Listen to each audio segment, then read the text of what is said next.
Red Cave Podcast. Reading tonight from The Black Knight, chapters 1 through 6. My first thought was he lied in every word, that hoary cripple with malicious eye. Askance to watch the working of his lie, on mind and mouth scarce able to afford suppression of the glee that pursued and scored its edge at one more victim gained thereby. Robert Browning. The Black Knight, Chapter 1, The Chosen Few. The story begins with a simple drawing of 4 names. This heavily publicized contest was meant to determine those privileged enough to attend the grand opening of the Black Knight Rollercoaster at Two Gardens theme park. The owner of the park, Alan Seasons, had decided to close Two Gardens for one day and invite a total of 8 guests through the gate, thus offering them reign over the entire park and the first chance to ride the unique thrill ride. Mr. Seasons chose 4 names randomly and asked each participant to invite a friend along. There were 8 in all, enough to fill one roller coaster car. The day of the grand opening, 8 anxious guests stood by the closed iron gate into Two Gardens. Here stood Ryan and his girlfriend Karen, Cody and his friend Jeremy, Brock and his partner Kyle, and Nash and his teenage son Garry. Beyond the gate, the Black Knight Rollercoaster stood 105 stories at its highest peak, a coaster to revolutionize them all. The Black Knight had 10 upside-down loops and 5 90-degree freefalls, and it accelerated from 0 to 85 miles per hour in 2 seconds. It was supposed to be the fastest roller coaster in America, and taking up 500 square feet and all in almost 2 miles of track, it proved to be one of the largest coasters as well, complete with barrel rolls, sharp turns, and an underground tunnel equipped with pyrotechnics. "Welcome, friends," Mr. Seasons proclaimed at the gates. He then led the group through a towering awning inscribed with the name Black Knight. A 50-story sculpture greeted the newcomers beside the expansive helix of track, clad in black armor and a pointed helmet. Its arms were held out, and its sword, which was bigger than any of them, was riveted to its belt. The Black Knight met them with open arms. "I never expected it to be this big," that's what she said, Karen added before Ryan could jump in. Ryan laughed and closed his mouth. "Check this out, Jeremy," Cody said excitedly, practically jumping up and down. At 15 years old, Cody had a cleanly buzzed head and a dirty tank top, and Jeremy had shaggy blonde hair and a ruffled sweatshirt with the Led Zeppelin insignia. Jeremy shook in his oversized clothing, but not in excitement like his friend. This hadn't been his idea at all. He preferred the rides that spun you around in circles, not those that dropped you through the air. Cody was the lucky ticket winner and Jeremy was just along for the ride, and for the promise of funnel cakes. "Come, it's waiting for you," Mr. Seasons shouted as he moved toward the platform. He was a heavy-set man, with little to no hair on his head, and he wore a long leather trench coat and high-top military boots. All 8 guests moved down the concrete path and up a few steps onto the platform. After some friendly deliberation, they each chose their seats 2 in a row and snapped their safety belts across their lap. Then they pulled the padded chest guards down onto their shoulders. Ryan took Karen's hand, which was noticeably shaking. She gave him a soft smile, but quickly lost it when she glanced at the track in front of them. Ryan and Karen had chosen seats at the very front of the car against her better wishes. The teenagers didn't even want the front seats, which spoke volumes that Ryan couldn't see, but Karen understood all too well. The boys, Cody and Jeremy, chose the second row behind them, where they proceeded to cling to the handles on their chest guards in their building anticipation. Behind them sat Brock and Kyle. They were in their late 20s, Brock staring into the distance absently, while Kyle chatted casually about his job, although he spoke more to himself than anyone else. In the back row, Nash and his 13-year-old Garry sat together, half excited, yet both trembling. Nash nudged his son with an elbow, and they exchanged a smile. "I know this is always the worst part," Garry admitted after a gulp of fresh air.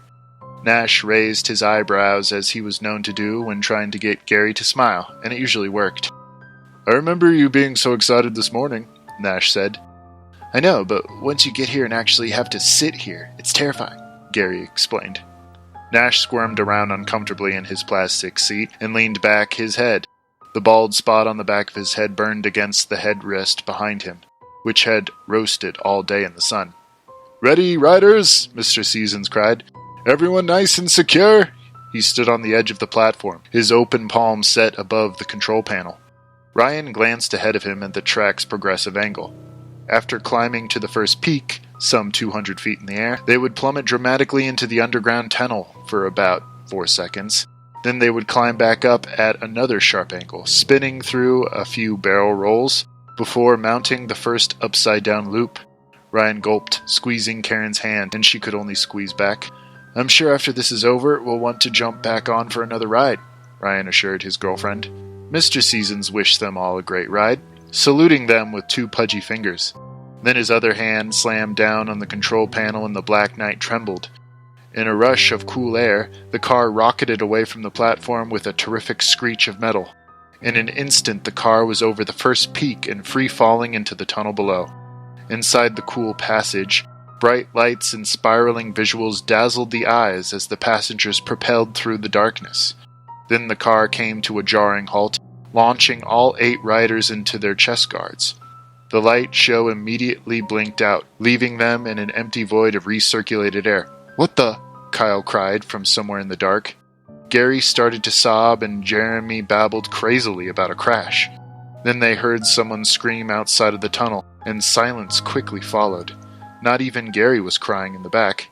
Then Alan Seasons screamed again, this time in strangled anguish, before muffling into nothing. They heard the crack of a gunshot and Karen cried out with surprise. Cold silence stole over them as they trembled in their seats, too frightened to speak.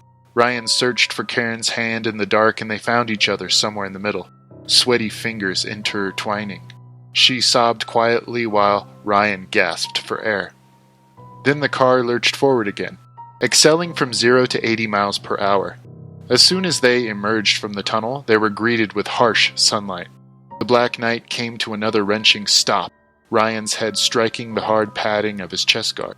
Stars exploded in front of his eyes as he looked around. They were now stuck at a 45-degree angle directed straight down. Ryan followed the track with his eyes and saw they were at the verge of the first upside-down loop.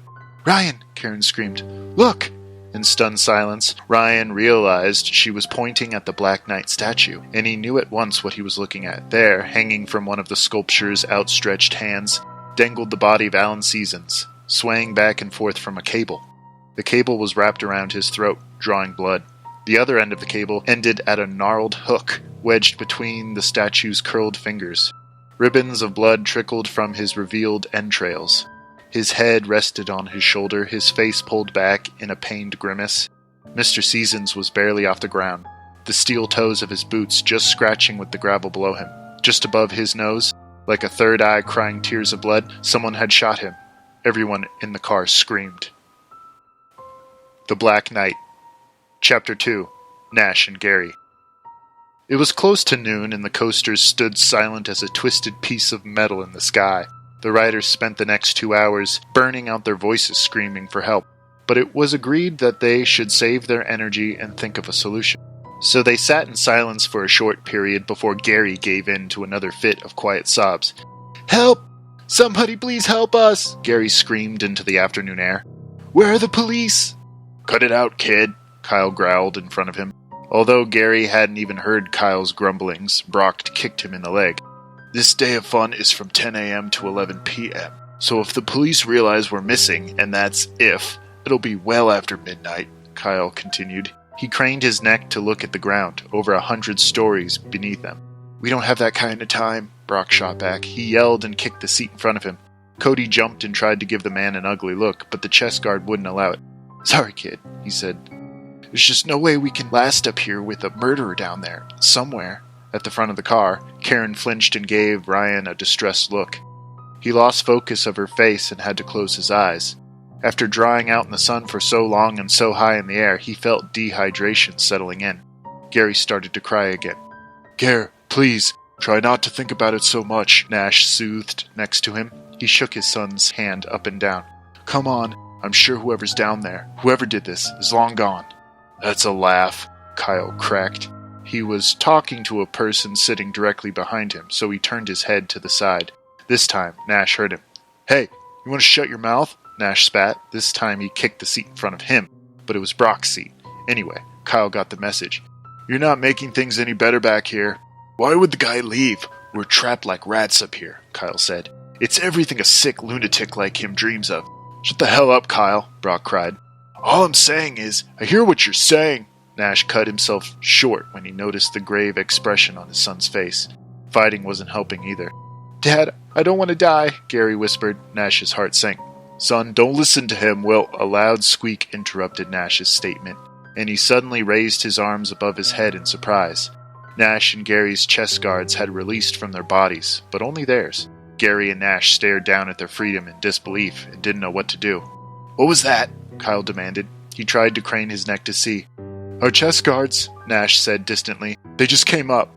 Then get the hell out of here, Ryan called from the front. What are you waiting for? How? Garry asked. He unbuckled his seatbelt on his own with trembling fingers. Ryan turned his head as far as it would go until he was practically dangling out of the car, and he could see a maintenance staircase welded to the track, complete with a platform and gate. The staircase, Ryan yelled back. Take it down to the controls, but you'll have to walk on the track. We'll be killed if we try to balance on that thing, Nash said. Those steps are at least 100 yards. Their yells were interrupted by a loud screech, and, turning toward the noise, they both saw the danger at the same moment. A dark figure had just mounted the first step on the maintenance stairs. Shit, Ryan yelled out. Garry yelped, standing up to cling to his father. What the hell do we do? Nash cried. He watched the man reach the top of the staircase. Ryan did not speak from the front. The man stopped at the top, pausing in front of the gate. Nash could see the stranger wore a black duster jacket and a bright and clean yellow scarf wrapped around his neck, which covered a good section of his face. A dark stocking cap was pulled down over his eyes, tendrils of black hair curling around the edges. Don't worry, I'm the police. We've apprehended the man who... The man turned to look at the statue and the puppet still dangling from its string. He's not a threat anymore. I've come to get you down from here. Then he held up some kind of wallet above his head.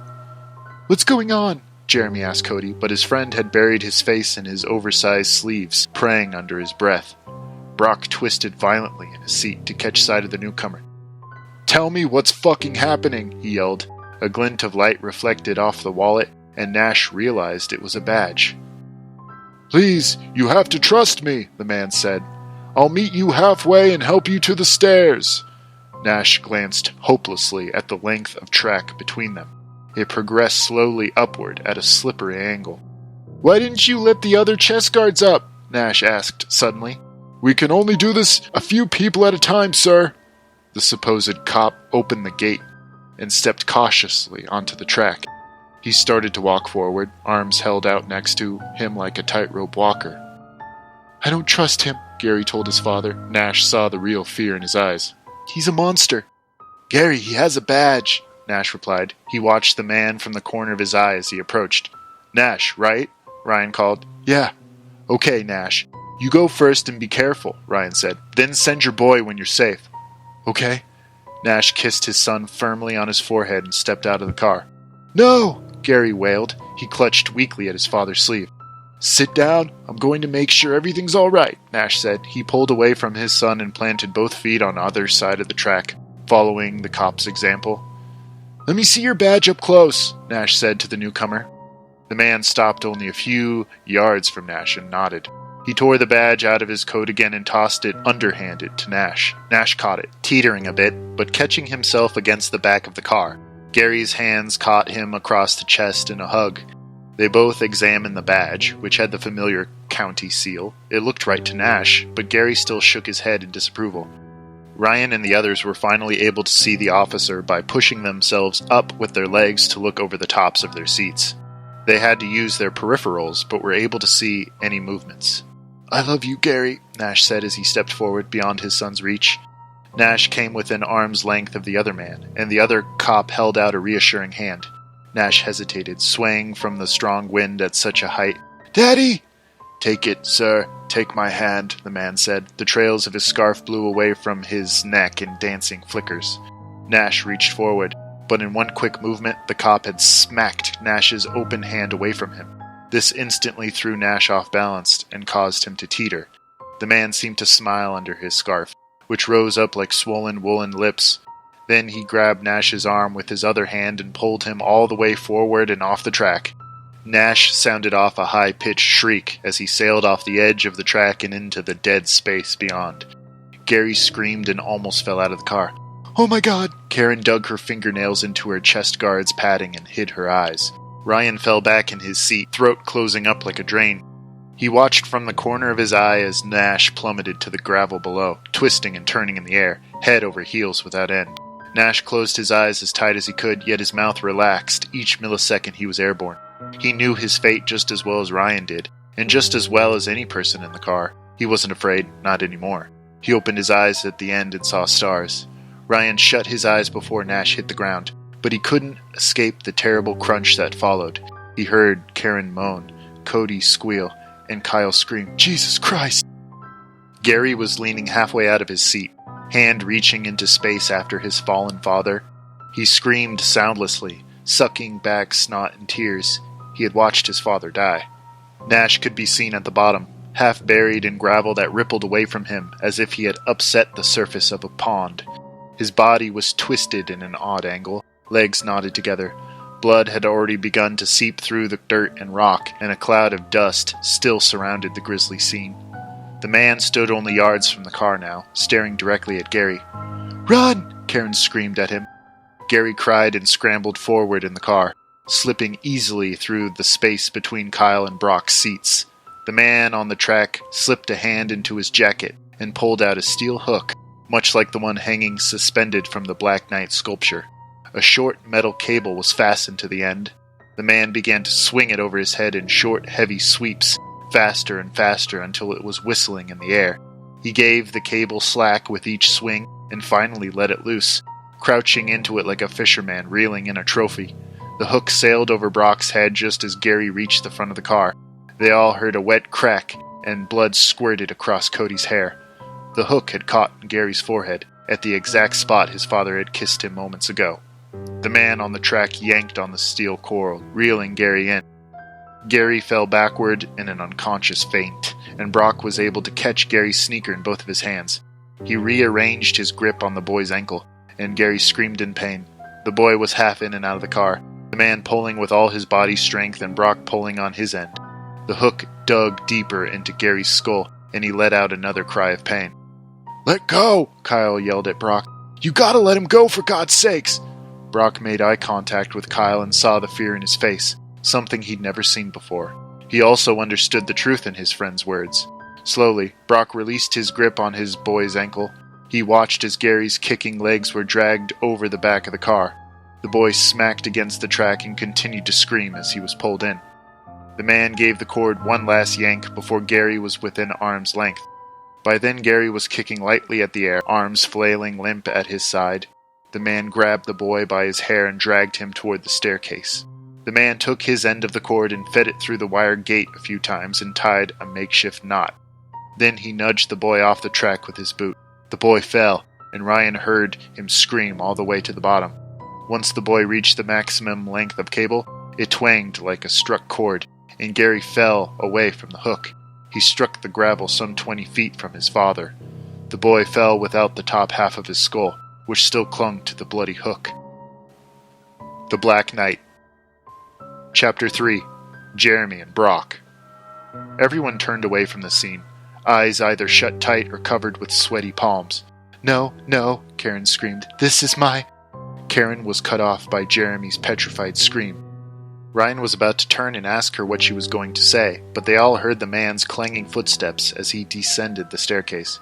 "You won't get away with this, you sick," Kyle began, but Brock decided to finish his sentence. "You sick fuck!" Brock screamed into the sky. The man paused on the staircase, his bare fingers drumming on the railing. He turned into the blaring sun, his face masked in shadows behind his beanie cap and scarf. He simply bowed in front of them, his hands almost touching the ground, before proceeding across the gravel and back to the platform. He stepped over the dead body, faintly whistling. All persons in the car watched the man in the scarf climb back onto the platform and duck behind a set of gates.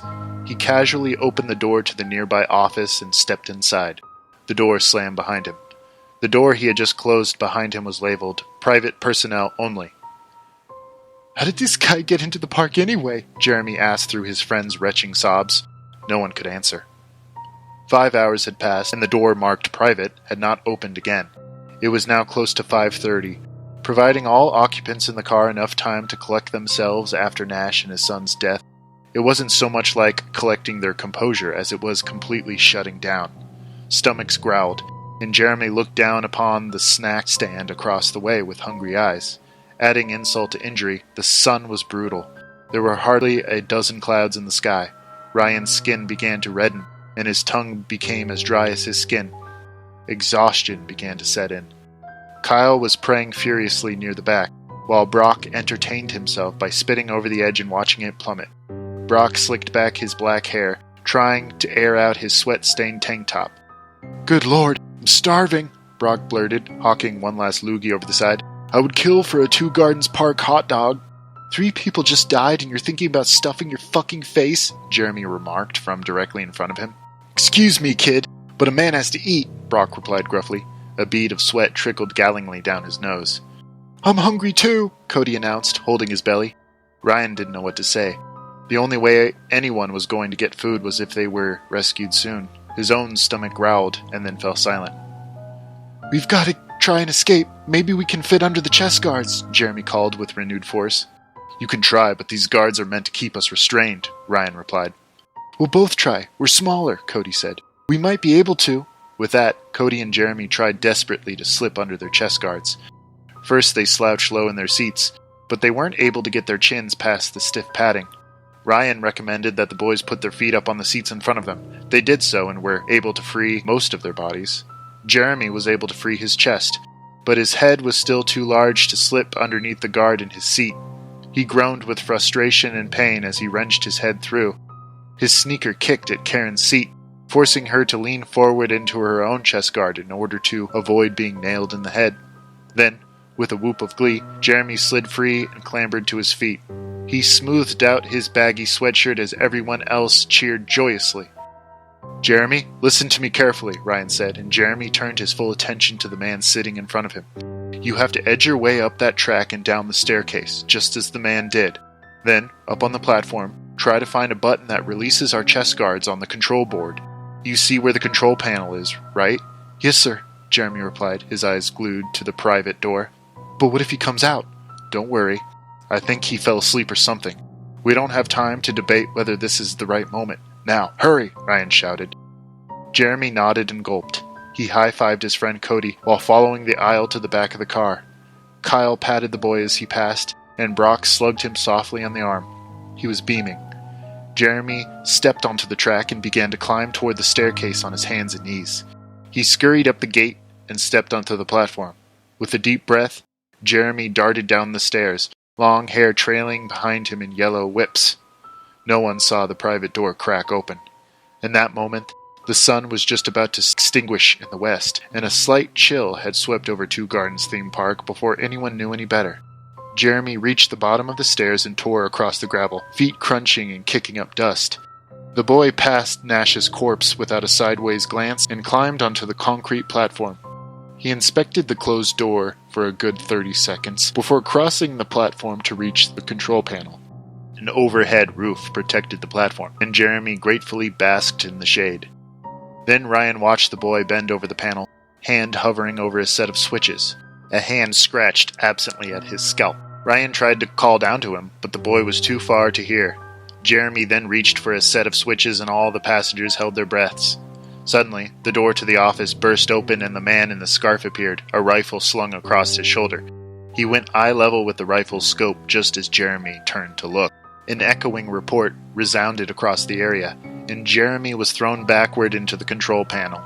A red stain began to spread over his yellow sweatshirt, his mouth open and gurgling blood. The boy's eyes bulged outside his skull as his hands beat harshly upon the buttons and switches next to him. The man cocked the rifle with precise accuracy and set it against his shoulder again. Brock's chest guard suddenly heaved up from his body seconds after Jeremy struck the controls. Yet he only sat there for an extended moment, tension still drawn to the source of all the danger directly below him. Jeremy still slapped the buttons across his hips with open hands, which incited the gunman to squeeze the trigger again. Jeremy's head was driven backwards into the buttons, a red gaping hole replacing his left eye. There was a familiar hum as the Black Knight came back to life. Once again, a burst of cold, fierce wind struck Ryan and Karen in the face as the Black Knight descended the track toward the first upside-down loop. Ryan white-knuckled the handholds on either side of him, eyes blown dry in the wind. He tried to crane his neck to see what the gunman was doing, but it was no use. No one saw Jeremy die. The Black Knight car approached the crest of the loop with throttling speed. Brock saw this and tried to pull his guard back down across his chest, but it remained out of reach. He then tried to rebuckle his seatbelt, but was only able to find one end of the buckle. He realized that he had to be sitting on the other end. Brock gripped the side of the seat, muscles bulging and cords standing out in his neck. He screamed hoarsely as the car mounted the loop's upward arc, his own fate already decided. They rounded the loop and found themselves upside down, the G-force tugging at Brock's head, legs, chest, and arms. Gravity finally took hold of him and tore Brock from his seat with little resistance. With one last sharp cry, Brock slipped away from his car and seemed to disappear into the sky. Ryan didn't see him fall, but the car came to another jolting stop on the track, and this time they were stuck at an upward-sloping angle. Ryan could see the platform well from that angle, where the gunman was still fiddling with the blood-stained controls. The lifeless form of Jeremy lay at his feet. Once he was able to gather his wits and blink the tears from his eyes, he realized that Brock was gone. Ryan cocked his head to the left to see that Brock was lying face first in the gravel, some 100 feet from Nash's body. The gunman stood over the boy's body for a second or two before striding back to the office, rifle in hand. All men and women in the car watched the killer disappear into the office, leaving them alone once again. "No! No!" Cody cried, thrashing bitterly in his seat. His toes kicked the back of Ryan's seat. "No!" Ryan had begun to fall apart as well. His hands were limp at his side, his face fallen and shattered. Tears welled up in his eyes, and his lower lip trembled. "Just a kid," Ryan muttered. He stared uselessly down at his shaking hands. Then Karen said something to Ryan that he would never forget. "Ryan, when I go, promise me you won't watch me die," she sobbed. "Promise me you won't look at my broken body on the ground down there." "Karen?" Ryan asked. He stared deep into her eyes, but they seemed to retract away from him. "Promise me," she snapped. Her eyes searched his thoroughly. I promise," he replied. Ryan quickly averted eye contact with his girlfriend, mind racing. He then reassessed the graveyard below him and began to sob for the first time. Tears, long overdue, streaked down his cheeks. He cried for Mr. Stevens still hanging from the cursed statue marking their collective graveyard. He cried for the man who wasn't afraid as he fell, for the boy whose scalp hung from a hook like a terrible fishing lure, for the boy who had been shot on sight, and for the man who had literally held on for his life. Most of all, Ryan cried for his empty shell of a girlfriend, and he couldn't shake the feeling that she knew more than him. He cried to the heavens, cursing God for his mistake. He had let children die, and had little care for the women and children either. He fell asleep in this way, some time after the sun blinked away into night, dividing them from safety and from hope. The Black Knight. Chapter 4. Kyle and Cody. Ryan was lost in a clouded black void, turning and twisting inside a shifting tunnel that began to dip and descent like the roller coaster track. Somewhere Karen was screaming, and a man replied, quite calmly. She screamed for the man to leave her alone. The man's voice said, "If he doesn't know, he must be informed." Ryan shook himself awake to see Karen sleeping next to him, her head resting on the chest guard. It was quite cool outside, a soft breeze blowing past their car in the sky. Ryan glanced at his watch and saw that it was 7:45. The control platform was empty besides the boy's dead body. The pool of blood around him had grown and had begun to dry. Jeremy's bug eyes remained open, mouth frozen in a silent scream. The door marked private was still closed. "Ryan, are you awake?" Cody asked from right behind Ryan. "Yeah, kid, what's up?" Ryan offered with a slow yawn. His stomach churned hungrily, and he braced himself against the raging cramps running up his abdomen. "I can't sleep is all," Cody replied quietly. "Who could blame you? I guess I just got lucky." "I got something on my mind, Ryan. I've seen this guy before." "What do you mean, kid?" Ryan asked after a confused pause.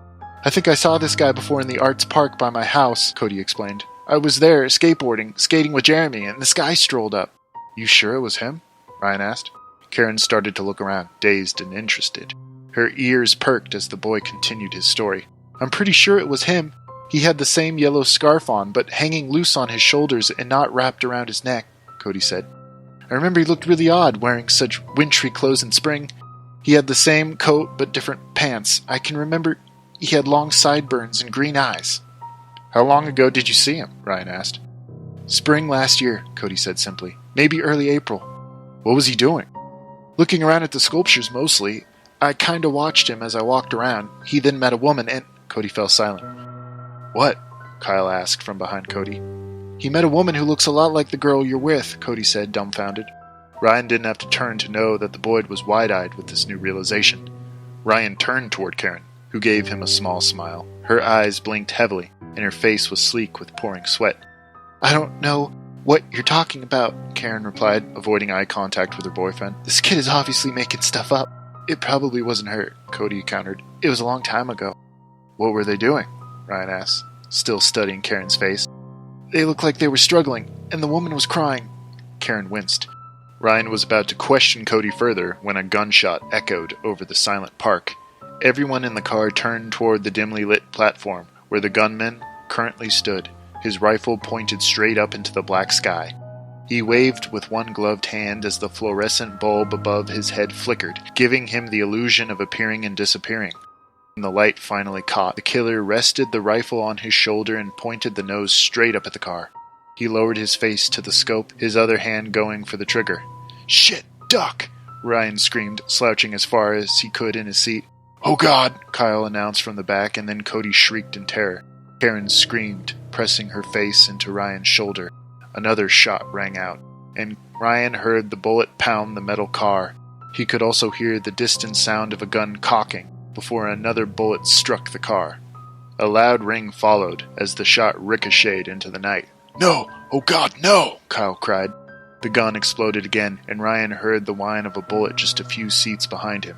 Karen shrieked once more before another heavy gun blast smashed against her eardrums. A louder sound, much closer, resembled the dull smack of stomping a dead leaf on the sidewalk. This time Kyle screamed in unmistakable pain. Everyone knew that Kyle was hit. Ryan happened to peek over the edge to see the gunman leaning his hot rifle against the control panel. He gave them one last glance before turning back into his office and shutting the door. Kyle sounded another scream. "Oh Jesus, my chest! He got me in the ribs!" Kyle gasped through what sounded like a mouthful of gravel and water. "Jesus Christ!" "Where'd it hit you, Kyle?" "Where in the chest?" Ryan blurted, trying to keep his voice calm. "Oh God, I'm bleeding pretty bad," Kyle replied shakily. "Left side. Jesus, hurts like a bitch." "How bad are you bleeding?" Ryan sent Karen a sideways glance. Her fingers were clamped between her teeth, eyes shut and pouring tears. I, enough to pool around my lap," Kyle replied weakly. "Damn it," Ryan cursed under his breath. "Don't worry," Cody suddenly shouted. Then Karen was thrust forward as Cody's feet pressed up against the back of her seat.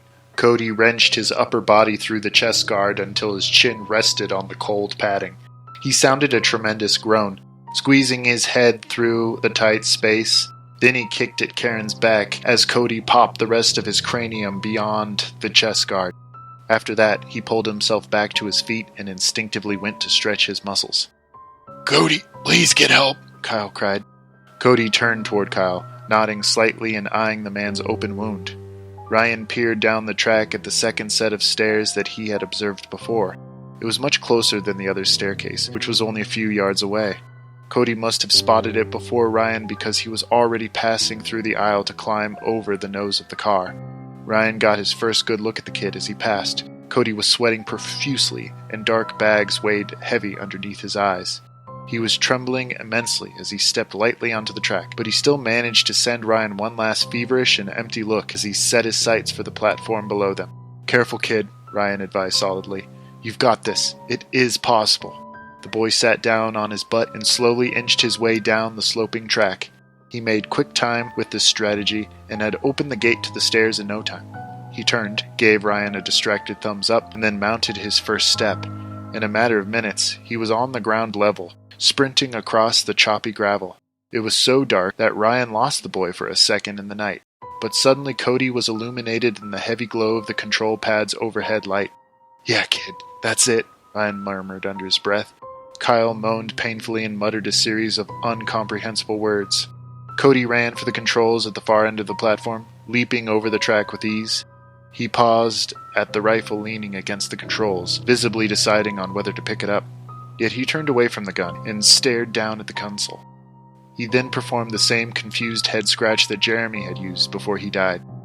Cody's head continued to swivel over his shoulder to check on the closed office door. Unfortunately, his eyes were drawn to his friend's dead body at his feet. Ryan could tell that Cody's hands were trembling considerably more, even at his height and distance. Then, as expected, the office door creaked open. "No!" Karen shouted. "Look out!" Yet Cody was already aware of his visitor. The door swung open just as Cody wrapped his sweaty fingers around the rifle barrel. He stepped back with the gun stock pressed up against his shoulder in an instant, just as he had witnessed the gunman do. One finger went for the trigger and one eye zoomed into the scope. The gunman stepped out of the office, holding what looked like a set of throwing stars. His masked head swerved from left to right, and when he noticed Cody at the controls, he jolted backward, and his hand wound back with the throwing stars sliding between his fingers. But Cody had already pulled the trigger. From above them, Ryan held his breath, and Kyle moaned. The gun bucked out of Cody's hands with the shot, and the glass piece from the scope connected with his forehead and split it open with a rush of blood. The gun fell to the platform with a crash, and the butt end crunched with Cody's toes. The gunman was swept backward as the bullet turned his kneecap into a dripping red crater. The hand holding the shuriken stars flashed with a sudden flick of the wrist, and all 3 stars fanned out into the air. Then the gunman collapsed onto the platform, crying out in bitter pain. 1 star buried itself in the platform steel floor, and another disappeared into the sky. The last one cut across Cody's forearm, tearing open a deep laceration just below his elbow. Cody folded to his knees, screaming while the gunman clambered toward his rifle. Yet Cody noticed this and smacked the gun away with the back of his hand. It skated across the platform, well beyond both of their reaches. As a recourse, the killer grabbed Cody's wounded arm and they both crumpled to the cold steel, 2 hulks in the flickering light. They both wrestled across the ground, the gunman's hands grappling for Cody's neck. Cody's hands beat at the man's chest, and one flailing finger was able to pull the beanie cap over his eyes. The gunman automatically loosened his grip on Cody's neck as one of his hands hurried to free his eyes. Cody saw his chance and mustered all his strength to thrust the killer off his chest with his knees and hands. As the man rolled across the platform, Cody grimaced as the wound on his arm opened even wider. Once again, the killer wound up on his chest and tried to regain his footing. Cody was able to pounce on his back and send him sprawling again. Cody seized the man's cap and yanked his head backward, exposing his throat. Then Cody smashed the killer's nose into the floor. Even from his lookout point, Ryan could hear the gunman's screams. Cody pulled on the cap again, which slipped off the man's head and revealed a thick tangle of black hair. Cody discarded the man's hat and again pushed the killer's face into the steel.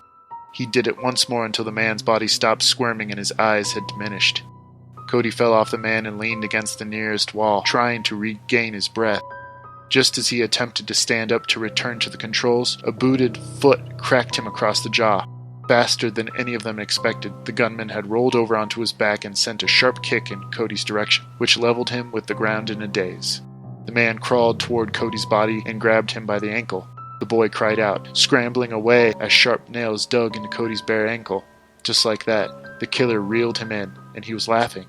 The gunman was just about to wrap both of his hands around Cody's leg, but the boy finally kicked at the killer's already dislocated nose with the heel of his shoe. Another sickening crack echoed in the small space, and the man screamed again. Cody wriggled away from his grasp just as blood cascaded down the man's face and scarf. With a new surge of strength, Cody managed to stand up and run to the other side of the platform and away from the controls. "What is he doing?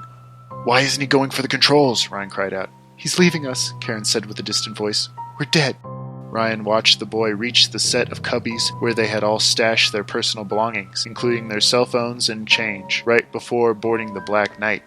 Cody reached into the cubbyhole and withdrew his cell phone. From behind him, the gunman had regained a set of wobbly feet, nursing his nose and shattered kneecap with his left and right hand, respectively. He tried to apply weight to his left leg, but it collapsed under him and he fell on his side with a sharp yelp. Then the gunman noticed the rifle lying within his reach. He snatched it up quickly and flipped onto his stomach with the gun draped over his shoulder and back. Like a sniper on a hill, he cocked the weapon and aimed it directly at Cody's back. "Watch out!" Ryan screamed from the coaster. Cody heard this and turned swiftly around, just in time to stare into the man's rifle. The gunman laughed maliciously under his blood-stained scarf. Cody only had time to squint his eyes before the killer pulled the trigger. "No!" Ryan yelled. There was only a soft click, indicating an empty stock.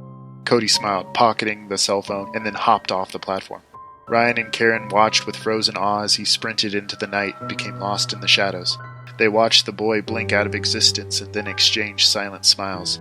They didn't want to laugh and cry out while Kyle sat behind them, moaning in unrelenting pain, so they reached across the seat and held hands instead. From below, the killer roared with rage.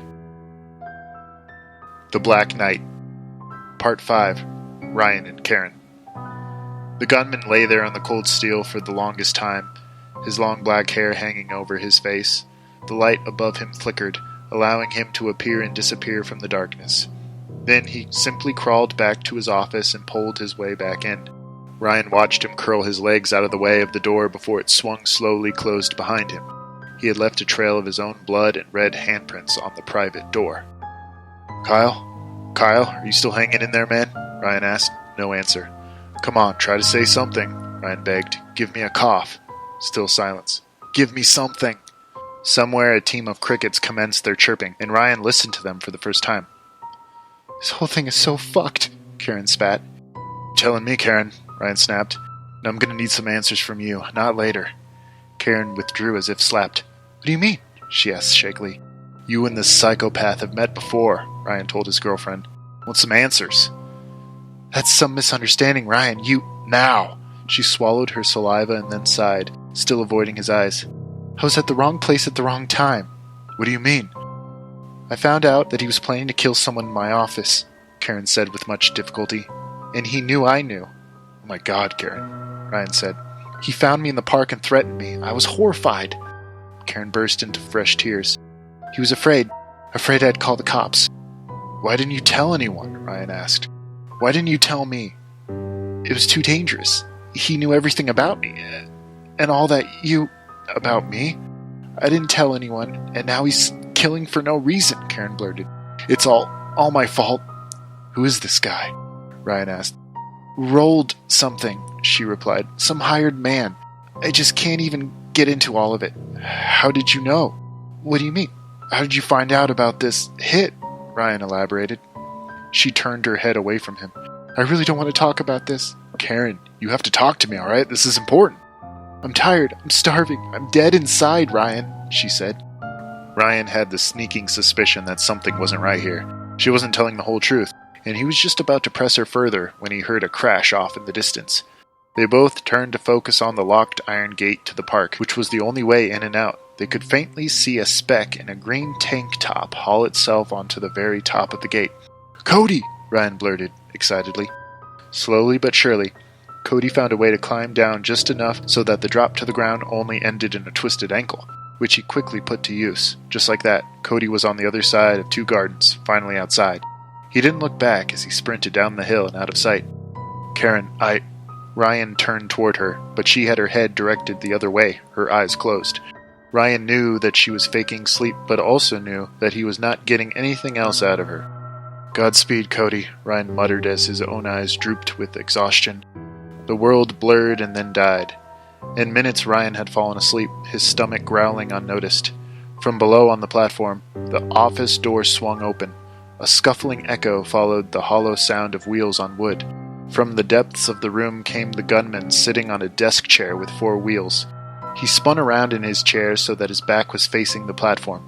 His left foot pushed the chair beyond his office doorway, while his right leg hung limp. He had stripped off his scarf and wrapped it around the bullet wound in his knee. His hat was pulled back down over his face, barely obscuring 2 cold and hateful eyes. Most of the blood had been wiped clean from his lower face, but his nose hung crooked and had swelled a dark purple. Dried blood caked his chin. He navigated back to the control panel by looking over his shoulder as he pushed the chair in reverse. He spun back around when he reached the controls, placing his trembling palms on the board. He smiled faintly, selecting the correct switch. He reached for it, eyes glinting madly. He knew that he had to act fast. The boy had most certainly already contacted the police on his cell phone, and there was so much left to be done. Then he grinned, leaning forward in the swivel chair. His fingers wrapped around the switch, and he lifted his head to watch the action above.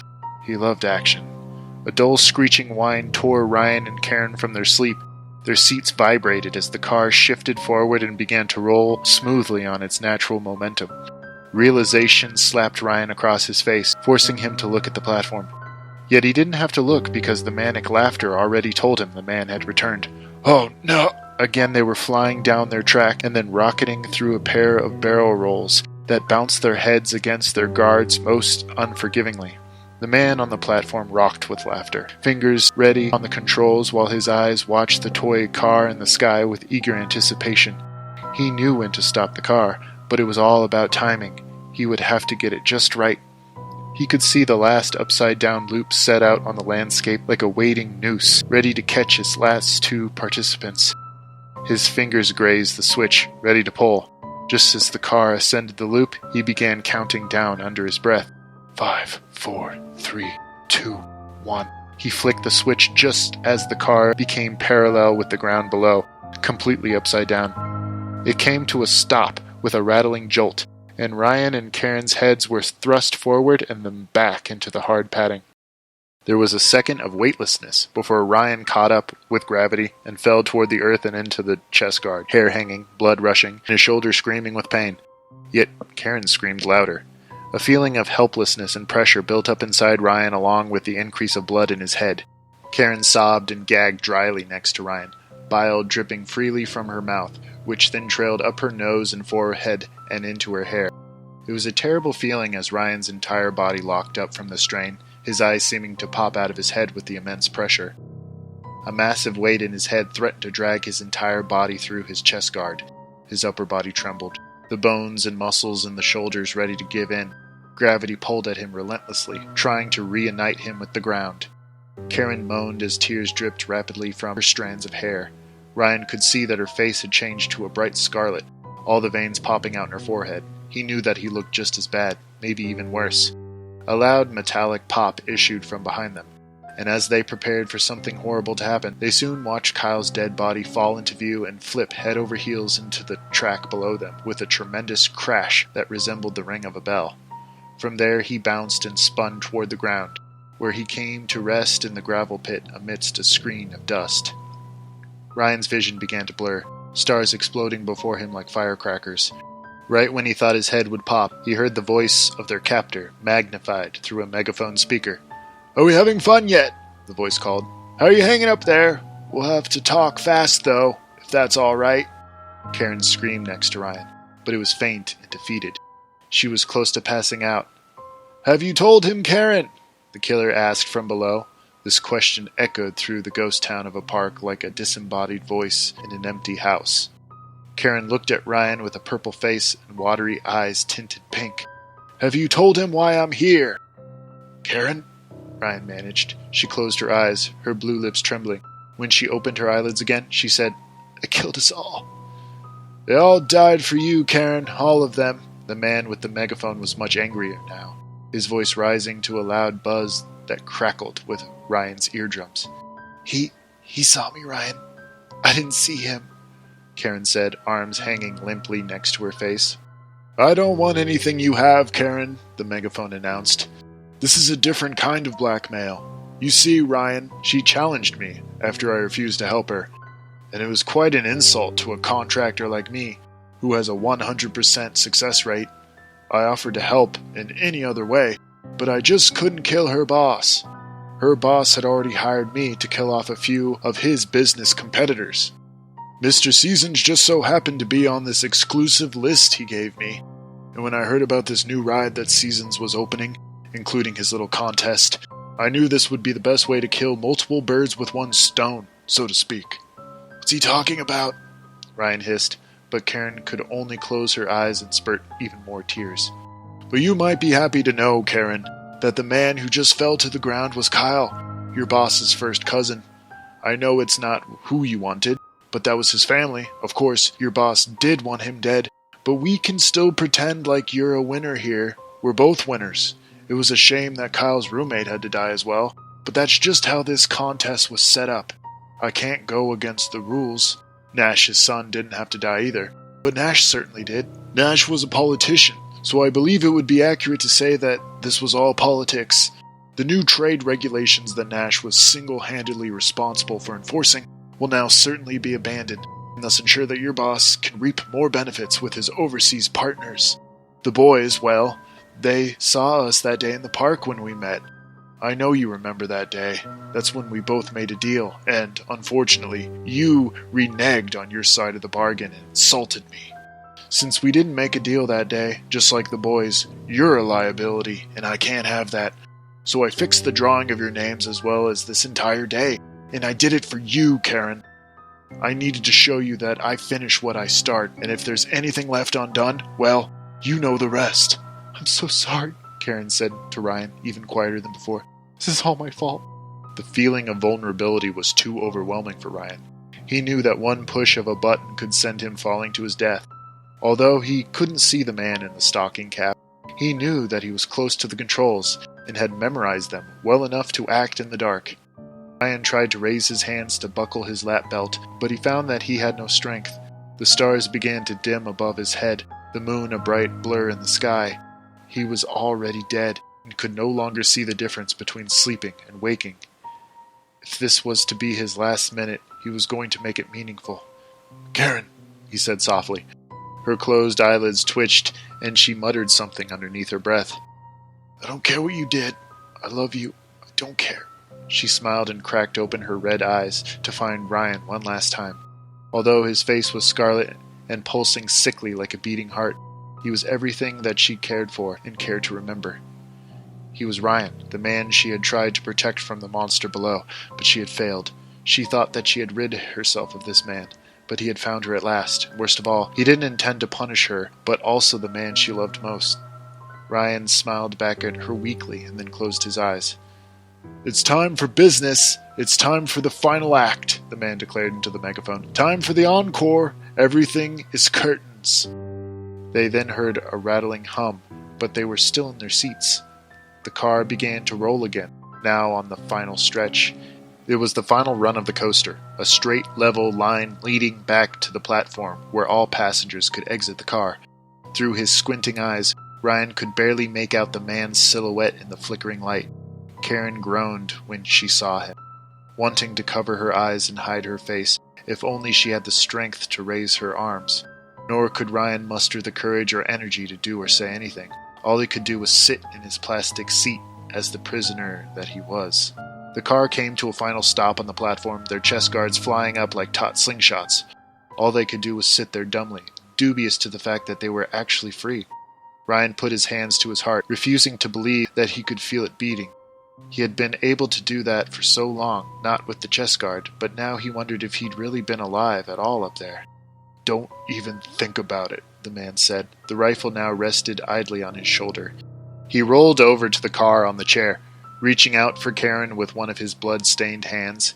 He wore a crooked grin with eyes that gleamed like fire. Karen shrank away from him, leaning into Ryan. Don't think about getting up, my friends. Stay away from me, Karen screeched, clutching her boyfriend's chest. The man stopped as if slapped, and then he rolled his chair back to the controls. He crossed his arms, the rifle placed over his lap neatly. Nice to meet you, Ryan. My name is Roald Black, the man said. He didn't wait for Ryan to respond before continuing. So, Karen, have you thought any more about what I said? What about our deal? I'm still willing to humor you. You said that you'd kill me if given the chance. Well, is that what you still want? I don't see a better opportunity than now. I'm crippled, and that's a great disadvantage. Granted, I have the gun, but you two have the numbers. I would have to pick one of you to shoot first. The other would most likely escape, and perhaps if we both agreed on who I shot, then we could make a deal right now. Who would like to leave, and who would like to sacrifice him or herself for the other? Karen only watched him silently and then chuckled. This caused the man to frown. I'm sorry? Roald asked. I thought about what you said. Karen replied, "and I have an answer for you." "Then begin," Roald said with a smile, folding his arms. Karen turned toward Ryan and addressed him directly. "My boss is a terrible man, Ryan. The kind of man that sent chills up my spine when I was just starting out in the company," Karen began. She swallowed hard and ignored the killer's impatient clearing of his throat. "I never told you this, but he was abusive for the first few years I worked for him. But once I was transferred to the other office, he pretty much left me alone. I still wanted to kill him, though. He was my boss, Mr. Carrington, if you remember." "Mr. Carrington. God, Karen," Ryan said with a sharper edge to his voice. "I do remember him. What did he do?" "He never hurt me, but he invaded my space more than a few times, and he would make inappropriate calls to my cell phone in our house.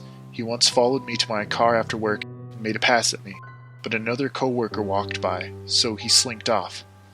Ryan curled his lips over his teeth to hide his gritting snarl.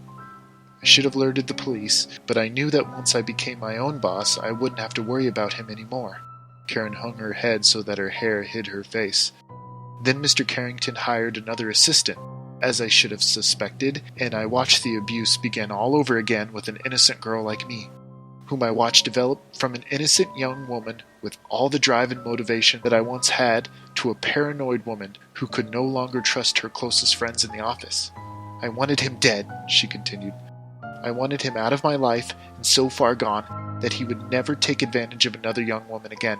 I had this idea to take over one of his assistant's many chores for the day, which was to walk his terrier through the local arts park during my lunch break.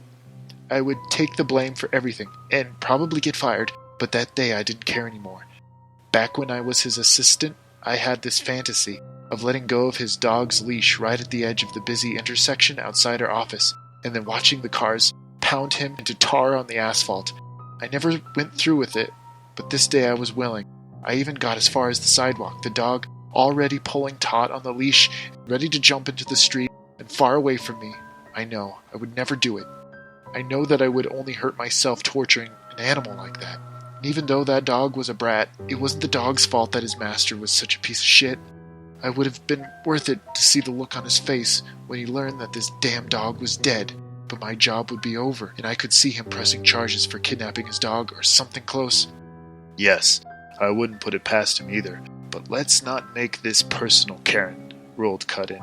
"Let's bring me into this story and speed this along. She's just about to get to the good part." Just as I was letting go of the leash, this man ran across the soccer field behind me, whistling for the dog and even calling it by name, Karen continued. The dog jumped up on this man and even licked his hand, but I never saw his face. He was always wearing that scarf, so I knew this guy was not there by coincidence. He had been watching me, and most likely knew that someone walked the dog through the park around the same time every day. "I was there scouting for the dog," Roald interjected, "but I suspected your boss's assistant to be holding the leash that day. She was on his list, of course, of people he wanted taken care of. Apparently he was having an affair with her, and she was threatening to go to his wife. I was there to get a good look at her and maybe even take care of her there, in the park, if I found an opportunity. Yet I wouldn't kill her that day or any day for that matter. Once I told your boss that you were holding the leash that day, your name quickly jumped to the top of the list. Even though that's the main reason why you're here, we both have much larger loose ends to tie up, if you don't mind." "He called me out on it right away," Karen continued, avoiding the man's eyes but looking at Ryan for strength. "He knew that I meant to kill the dog, and he actually got a kick out of it. He told me that he liked my spirit and that he was once like me, hoping to hurt someone else by hurting someone he or she loved. But then he claimed that hurting loved ones doesn't bring about as much satisfaction as someone might think. As he told me, you have to start at the source. If someone does you wrong, an eye for an eye really doesn't cut it.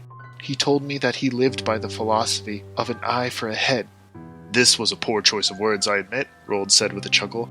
"If I had known what kind of woman I was dealing with, Ryan, I would have held my tongue. It was as if she knew what I was without me ever saying it. Maybe it's because the killer in you recognized the killer in me. The two of us recognized each other. And who could blame you for enlisting the aid of your fellow elder? As soon as I spoke those words, she demanded that I kill her boss for her. I told her that I couldn't do it, as I already had a deal with the man, but I said I would kill anyone else, just give me a name. I liked her, and I felt bad for giving her such spectacular advice without being able to live up to my own words. Some things were said after that, and she basically told me that I was a coward, and that if I was my own man, I wouldn't have to follow some code I'd invented. Thus, I should be able to kill whoever I wanted. She made a huge scene that attracted the attention of other onlookers, including the boys, Jeremy and Cody. They got a good look at me and were scared enough to hightail it out of there. It really was unfortunate that it had to end this way. I wanted to do right by you, Karen, and I tried to speak to your reason. But you stormed off with that dog, and I haven't seen you until now. I know that it's not fair that I have to kill you instead of him, just because he got to me first. If only you had found me in enough time, the situation would be completely reversed. He would be the one dying, perhaps under different circumstances, but there's no use drumming up the past or worrying about potential futures. These are the people we chose to be, and we have to live with the choices we've made. So, this was all to feed some sick fantasy in your fucked up head? Ryan broke in, quickly regaining his feet. You killed all those innocent people, one by one in front of us, to prove some point to her and me? Did you think I'd hate her after hearing that story? After all we've been through? You thought I would compare her to someone like you? I think I understand you, and I see how much of a child you are. Was this all about hurt feelings? No one's ever stood up to you before. Well, add me to your little list. Even if this is the last time I stand, it's against you. Roald pointed his weapon at Ryan, just as he was about to step out of the car. Take a seat, Ryan, if you don't mind. Roald's voice had been so hot that Ryan plopped back down in his seat, eyeing the gun warily. You're wrong. She's better than you, Ryan said. Karen turned toward him, her eyes swimming and a smile creeping over her face. Roald leaned in close to his rifle. Would you take a bullet for her?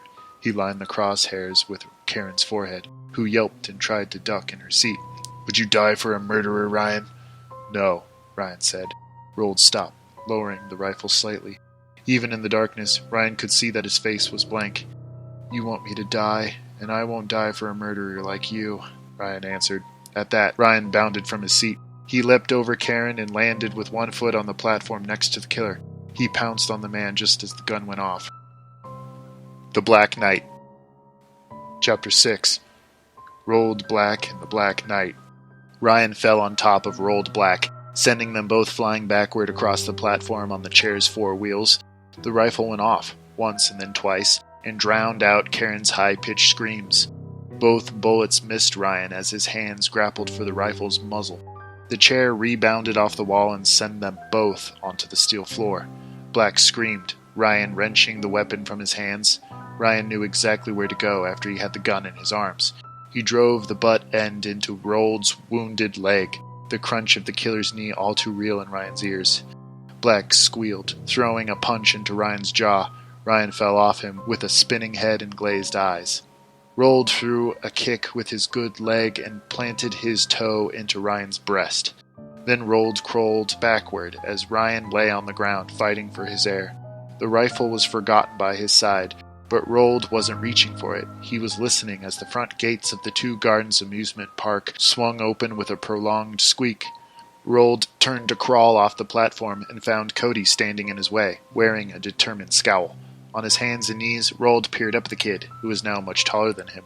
He attempted a smile, but the gesture did little to prevent Cody from kicking him directly in the face so that blood spurted like hose water onto the floor. The killer's scream was muffled as Cody kicked again, this time in the ribs. Roald curled into the fetal position, coughing up red and glaring at Cody with defeated eyes.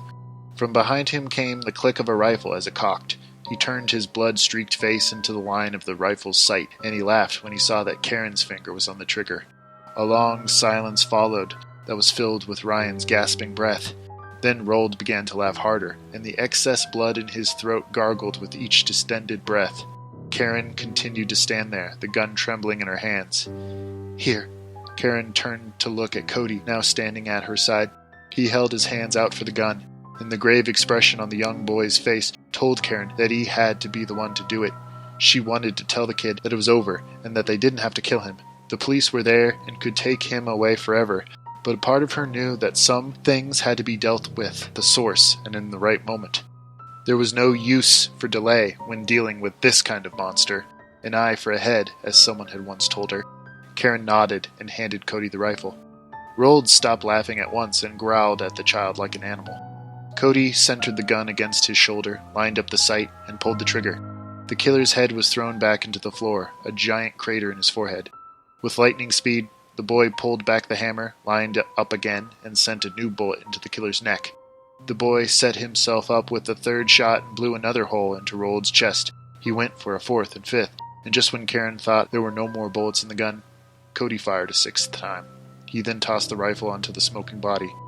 "I made the call to the cops, but I just couldn't leave," Cody told Karen, tears filling his face. "I had to come back.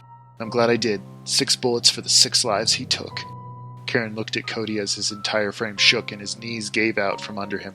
She caught him around the arms and allowed him to clutch at her sleeves and bury his face in her stomach. At that moment, she knew that Cody could not take credit for killing Roald Black. One look at the body was enough to raise enough questions. It didn't seem fair to show the world what a monster like Roald Black could do to a child like Cody. It seemed easier to tell the police that she had put the killer down and had emptied the gun to do it.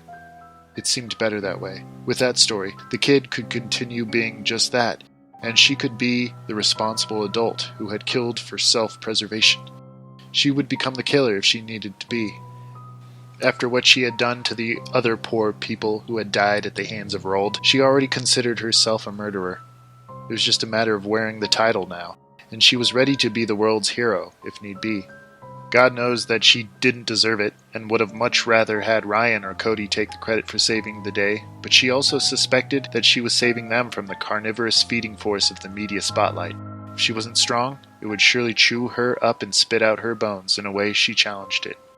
Yet after what she faced, the only thing that she really feared was death, and even that seemed like an old friend now, perched there on her shoulder and just out of sight. Along with the onslaught of police officers rushing onto the scene, flashlights spotting their vision, hands took theirs, and men's voices pulled them out of the darkness. Flashlights weren't enough to kill all the shadows, but they helped. Even in all the commotion, Ryan found Karen, and they were able to cling to each other for a moment, before they were torn apart again and escorted into the open doors of a waiting ambulance. Tune in next time for Red Cave Podcast Volume 12. Until then, guard your soul.